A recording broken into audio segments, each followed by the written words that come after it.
또 다른 이제 성범죄 유형입니다. 그루밍 성범죄라는 게 이제 최근에 많이 언급이 되는데요. 우리 경우에는 그루밍 성범죄로 인정하지 않습니다.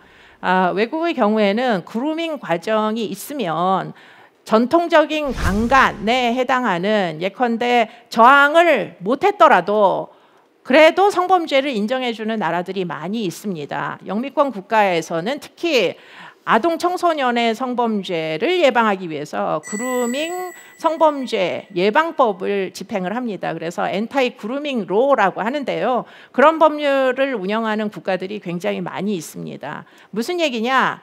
특히 이제 상황에 대한 이해도가 떨어지는 경우에, 아이들 같은 경우에 지금부터 일어날 일이 뭔지 잘 모르잖아요, 아이들이. 그런 경우에는 아이들을 성폭력 피해로 삼을 때까지 일정 기간 동안 칭찬도 해주고 먹을 것도 사주고 또는 여러 가지 선물도 하면서 소위 그루밍하는, 길들이는 기간을 거칩니다. 그러다 보면 예컨대 지금 이 사람과 만날 때는 경우에 따라서는 원장님이 그렇게 복지기관에서 그렇게 하는 경우도 있고, 또 경우에 따라서는 선생님이 학교에서 그렇게 하는 경우들도 있고, 대부분 지인들입니다. 대부분 지위의 격차가 있고요. 지위가 높은 사람이 지위가 낮은 어린 아이들을 대상으로, 특히 그루밍 성범죄는 미성년자들에게 적용하는 법률들이기 때문에 그런 미성년자들을 대상으로 해가지고 사실은 유인하는, 그리고 길들이는 과정을 거칩니다. 그런 경우에는 사실은 자기에게 일어나는 일들이 매우 점진적으로 진행이 되기 때문에 어느 날 갑자기 어저께까지 용인이 되던 일을 오늘 갑자기 추행이다라고 인식하기가 무지하게 어려워지는 거죠. 그렇기 때문에 신고를 차일피일 미루다가 결국에는 조금씩 진행이 돼서 결국 성폭력에 이르게 되는 이런 이제 과정을 거치다 보니까, 보통 이런 사건이 나중에 발각돼 가지고 신고가 되면 많은 이제 수사기관에서의 조사자들은 왜 애당초에 신고를 안 했냐, 그 과거에 2년 전에 3년 전에 있었던 그런 행위를 했을 때 신고를 하지, 그때 신고 안 하고서는 왜 이제 와가지고 신고를 하고 난리냐, 그렇기 때문에 이제 와가지고 신고한 게 합의금을 노리고 한 거 아니냐, 이런 식으로 이제 신고를 안 했던 것을 탓하게 된다는 거죠. 더군다나 이런 그루밍 성범죄 피해자는 많은 경우에 피해자스럽지 않습니다. 왜냐하면은 너무나 오랜 기간 동안 그 가해자들과 친분을 맺어왔기 때문에, 그렇기 때문에 내가 사랑하는 가족일 수도 있고 내가 사랑하는 선생님일 수도 있고, 그렇기 때문에 많은 경우에 수사기관에 의해서 발각이 돼서 신고를 받더라도 피해 아동이나 청소년들이 수사기관에 와가지고 선생님을 처벌하지 말아주세요, 이렇게 얘기한다는 거예요. 아버지를 처벌하지 말아주세요, 우리 원장님을 처벌하지 말아주세요, 이런 식으로 대응을 하기 때문에 많은 경우에 참 피해자답지 않다, 정말 피해를 당했으면 가해자를 처벌해 주세요, 이렇게 얘기해야 되는데, 그런데 처벌하지 말라니 너무 피해자답지 않아서 이거는 애당초에 사건이 없었던 거 아니냐, 이런 의심에 놓이는 사건들입니다. 그렇기 때문에 최근에는 이런 이제 그루밍 성범죄가 상당히 많이 발생하는 것으로 보이고요. 그러다 보니 굉장히 많이 지금 증가하고 있는 것이 또 아동 청소년 성범죄입니다. 보시면 전체 성범죄 발생 건수가 지금 늘어나는 추세인데, 여기서 눈여겨봐야 될 대목이 바로 빨간 그래프입니다. 빨간 그래프는 뭐냐, 이게 바로 13세 미만, 예컨대 13세 미만은 아무리 동의한 성관계라도 무조건 강간이 인정됩니다. 그렇기 때문에 그런 것들을 의제 강간이라고 부릅니다. 의제 강간 연령을 한번 살펴보도록 할게요. 보시면 우리나라의 경우에는 아까도 이야기한 대로 13세 미만 아이들만 의제 강간으로, 예컨대 12살까지만 의제 강간으로 무조건 보호를 해준다, 성보호를 해준다 라고 되어 있습니다. 그런데 흥미로운 것은 서구 사회일수록 이게 나이가 더 높아요. 그래서 보면 만 14세 미만의 경우로 우리나라보다 1살 더 의제 강간 연령을 널리 적용하는 나라도 있고, 2살 더 의제 강간 연령을 널리 적용하는 나라도 있고, 3살 더 의제 강간 연령을 더 널리 적용하는 나라도 있는데, 서구 사회는 굉장히 성이 개방돼 있다고 여러분들이 생각하시잖아요. 그런데 의제강간 연령은 굉장히 엄격하게 꽤 넓은 폭으로 아이들의 성보호를 철저히 해주도록 국가적으로 이것을 보호하는, 아이들을 보호하는 이런 이제 추세를 보입니다. 그래서 미국이나 영국이나 캐나다 등은 만 16세라는 것을 눈여겨보실 필요가 있겠습니다.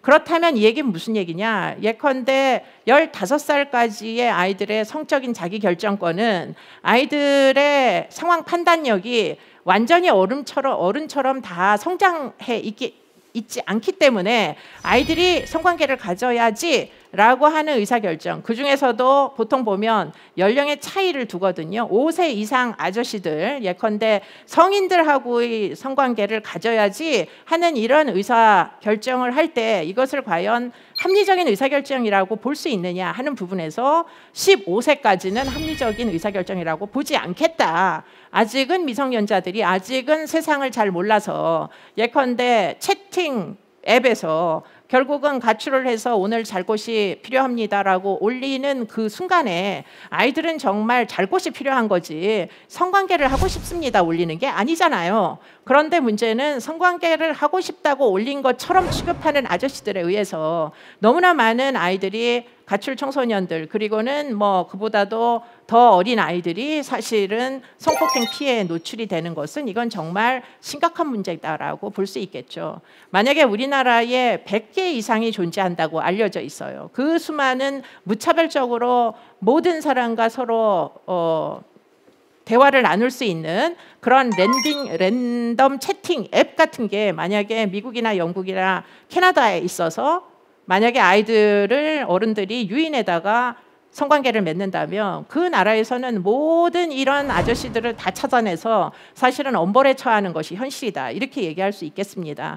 그렇기 때문에 국가적으로 15세까지 아이들은 무조건 성보호를 한다. 남자아이든 여자아이든 이 아이들의 성적인 자기결정권은 아직 미성숙하다고 보아야 하기 때문에 소위 동의를 충분히 성숙한 사고를 할 수 없다는 거예요. 그렇기 때문에 동의가 동의이되 동의이지 않다. 라는 식으로 무조건 아이들 편에서 가해자를 처벌하겠다 이런 의지를 가지고 법을 만들어서 운영하는 것들 볼 수 있어요. 그런데 우리는 왜 12살까지 뿐이 되지 않을까 하는 게 사실은 굉장히 의문입니다. 우리나라 아이들이 미국이나 영국이나 캐나다의 청소년들보다 훨씬 성적으로 성숙한가요? 어디에도 그와 같은 경험적인 증거는 존재치 않습니다. 그야말로 관행적으로 일본에서 그렇게 했었기 때문에 일본의 형법, 일본의 의제강간 연령이라는 것을 그대로 유입해 들어온 한국에서는 그대로 일본처럼 12세로 적용을 하고 있는 거죠. 그러나 일본의 경우에도 지금 이런 종류의 문제들이 여러 번 지적돼서 경우에 따라서는 청소년들을 대상으로 한 동의의 절차를 거쳤다고 주장하는 성범죄 사건에서도 사실은 굉장히 널리 아이들의 아까도 이야기한 대로 위계나 위력 또는 여러 가지 강요된 과정 이런 것들을 이제 형벌의 근거로서 사실은 삼습니다. 유죄의 근거로서.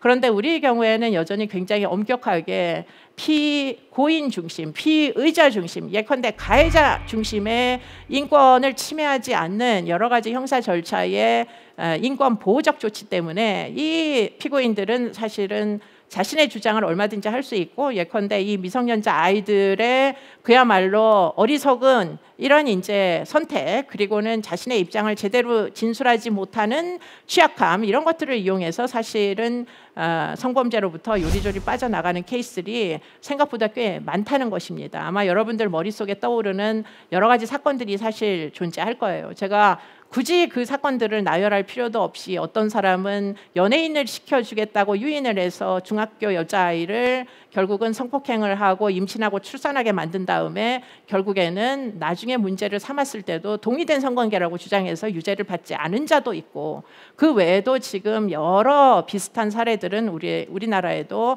판례로서 존재합니다. 그렇기 때문에 의제강간 연령을 높이지 않으면 사실은 이런 아직은 미성숙한 남녀 아이들을 청소년들을 성적으로 보호하기는 일단 굉장히 어려워 보입니다.